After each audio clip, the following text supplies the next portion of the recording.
अस्सलाम वालेकुम। इस वक्त कराची में दोबारा बारिशों का सिलसिला शुरू हो चुका है। ईद का दूसरा दिन है और एक ज़बरदस्त बारिश देखने को मिली है और यकीनन परेशानी होगी उन लोगों के लिए जिनकी कुर्बानी अब तक नहीं हुई है और वो लोग इस वक्त कुर्बानी के लिए इंतज़ार में थे। और आज कसाईयों का जो दिन है थोड़ा ख़राब गुजरेगा यकीनन, क्योंकि एक तवक्को होती है, एक उम्मीद होती है। और यहाँ मनाज़र देख सकते हैं, बारिश के कितने खूबसूरत मनाज़र हैं। एक बेहतरीन बारिश देखने को मिली है ईद के दूसरे दिन।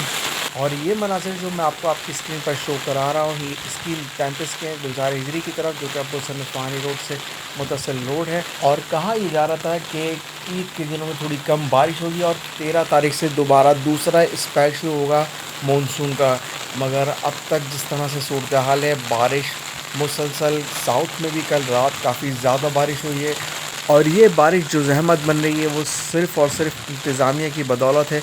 अगर इंतज़ामिया सही अच्छे उमूर और अच्छे बेहतर इंतज़ामात करे तो यकीनन लोग सब इस्तिफ़ादा उठाएं और इन्जॉय करें इन बारिशों को। बनिस्बत के लोगों के घरों में 4-4 फीट पानी भर जाए, गाड़ियाँ बह रही हैं, लोग परेशान हाल हैं। और उम्मीद ये करते हैं कि जिन लोगों ने आज की कुर्बानी का सोच के रखा हुआ था, क्योंकि यकीनन पहले दिन सब हज़रात कुर्बानी नहीं कर सकते इस्तिताअत के हिसाब से भी, क्योंकि बहुत ज़्यादा कसाईयों के रेट्स होते हैं। और आज के दिन जो कुर्बानी होना थी, और यकीनन अब धूप निकलने के बाद वो कंटिन्यू करेंगे लोग और जल्द से जल्द कुर्बानी करेंगे। इनके साथ चाहेंगे इजाज़त, चैनल पर नए हैं तो सब्सक्राइब करना नहीं भूलिएगा, फॉलो करें हमारे फेसबुक पेज हमारा कराची को। अस्सलाम वालेकुम।